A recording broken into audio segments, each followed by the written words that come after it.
অনেকটা সময় আপনারা লক্ষ্য করবেন আপনাদের ফোন মেমোরিতে কিচ্ছু নেই, অথচ আপনাদের ফোন মেমোরিটা অটোমেটিক ব্লক হয়ে গেছে এবং ভর্তি হয়ে গেছে। তো কোনো কারণবশত আমার ফোনে আমি আপনাদের একটু ভালো করে লক্ষ্য করাই, আমার ফোন মেমোরিটাও কিন্তু সম্পূর্ণটাই ব্লক বলতে গেলে, অল্প একটু জায়গায় স্পেস আছে। তো আমার ফোনে কিন্তু কোনো ভিডিও নেই, কোনো ফটো নেই, মানে বিশেষ অতিরিক্ত কোনো ফটো নেই, সাধারণত কয়েকটা অ্যাপ ইনস্টল করা আছে বাড়তি, যে কারণে আমার ফোন মেমোরিটা ব্লক দেখানো হচ্ছে। তো এখানে দেখুন, আপনারা অনেক সময় একটা জিনিস লক্ষ্য করবেন, আপনারা যখন প্লে স্টোর থেকে কোনো অ্যাপ ডাউনলোড করতে যাবেন, সেক্ষেত্রে আপনাদের ফোন মেমোরিতে যদি কোনো স্পেস না থাকে, আপনাদের অ্যাপ কিন্তু ডাউনলোড হয় না।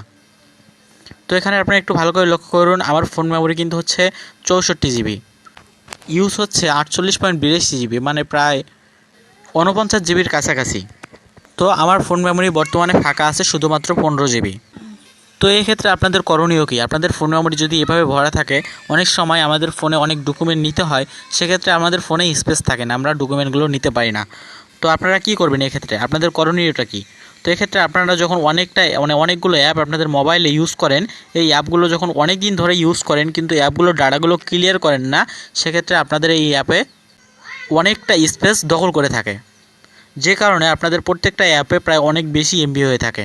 যেমন আমি আপনাদের একটা স্যাম্পল দেখাই, এখানে হচ্ছে আমার ফাইল ম্যানেজারটা আছে, আমি একটু ফাইল ম্যানেজারে যদি একটু চেপে ধরি, এখানে দেখতে পাচ্ছেন আয়ের মতো একটা চিহ্ন আছে, এখানে আপনাদের অ্যাপ ইনফরমেশন লেখা থাকতে পারে। তো এখানে এই আয়ের মতো চিহ্নটাতে ক্লিক করে দিবেন।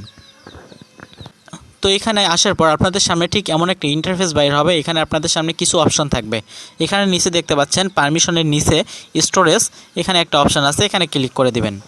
এখানে আসার পর আপনারা একটা জিনিস ভালো করে লক্ষ্য করুন, আমার অ্যাপের সাইজটা কিন্তু শুধুমাত্র 6 MB। আমি আপনাদের একটু প্লে স্টোরে সার্চ দিয়ে দেখাই এই ফাইল ম্যানেজারের অ্যাপটার এমবি কত এমবি হতে পারে। তো এটা সার্চ দেওয়ার জন্য আমি প্লে স্টোরে চলে আসলাম। প্লে স্টোরে আসার পর এখানে ফাইল ম্যানেজার লিখে সার্চ দিলাম, এখানে দেখতে পাচ্ছেন এই ফাইল ম্যানেজারটা। তো এখানে আপনারা একটু নিচে চলে আসেন, এখানে দেখতে পাচ্ছেন ফাইল ম্যানেজারটা শুধুমাত্র কিন্তু 6.1 MB।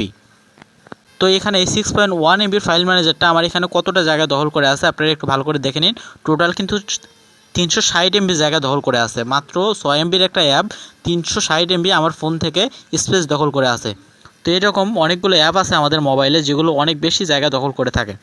তো আপনারা কী করবেন এক্ষেত্রে আপনাদের কাজ থাকবে, আমি যে এখানে বিকাশে দেখাই আপনাদের, এখানে বিকাশে যদি একটু চেপে ধরি, এখানে অ্যাপ ইনফরমেশন নামে যে লেখাটা আছে এখানে ক্লিক করলাম, করার পর এখানে দেখতে পাচ্ছেন স্টোরেজ নামে যে অপশনটা, এখানে ক্লিক করলাম। এবার আপনারা দেখতে পাচ্ছেন এখানে বিকাশ সর্বোচ্চ কিন্তু এখানে 26 MBর মতো হতে পারে এই প্লে স্টোরিতে, সেখানে আপনাদের ডাউনলোড করার সময় 26 থেকে 27 MB লাগতে পারে। তো এখানে দেখাচ্ছে টোটাল প্রায় 129 MBর মতো আমার জায়গা দখল করে আছে এই বিকাশ অ্যাপটা।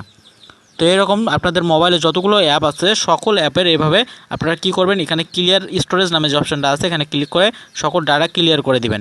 এখানে দেখতে পাচ্ছেন ডিলিট অ্যাপ ডাটা, মানে আপনাদের অ্যাপে যতগুলো ডাটা আছে সবগুলো ডিলিট করে আপনারা নতুন করে অ্যাপটা লগ ইন করে নেবেন। তো এখানে ডিলিটে ক্লিক করে এখানে ডিলিটে ওকে করে দিবেন। এভাবে আপনাদের মোবাইলে যতগুলো অ্যাপ থাকবে সকল অ্যাপের ডাটা এভাবে ক্লিয়ার করে দিবেন। এখানে আমি আপনাদের ফাইল ম্যানেজারটা দেখাই, এখানে একটু চেপে ধরি, এখানে অ্যাপ ইনফরমেশনে চলে যাই, এখানে আসার পর স্টোরেজে চলে আসি, এখানে দেখতে পাচ্ছেন 360 MB আছে আমার জায়গা দখল করে আছে। আমি এবার যদি এটা ক্লিয়ার করে দেই প্রায় 40-50-এর মধ্যে থাকবে। তো এখানে ক্লিয়ার স্টোরেজে ক্লিক করলাম, তারপর এখানে ডিলিটে ক্লিক করে দিলাম। তো এবার আপনারা একটু লক্ষ্য করুন, এখানে আমার কিন্তু শুধুমাত্র 43 MB জায়গা এখন বর্তমানে দখল করছে। আগে আপনারা দেখতে পাচ্ছেন 300 কত MB ছিল, এখন মাত্র 43 MB জায়গা দখল করে আছে। এইভাবে আপনারা আপনাদের মোবাইলের যতগুলো অ্যাপ আছে সবগুলো ডাটা ক্লিয়ার করে দিবেন, তাহলে আপনাদের ফোন মেমোরিটা অনেক বেশি স্পেস ফাঁকা থাকবে এবং আপনাদের মোবাইলটা অনেক দ্রুত কাজ করবে। তো এই ছিল আজকের ভিডিওটা ভালো লাগলে বন্ধুদের সাথে শেয়ার করে দিবেন।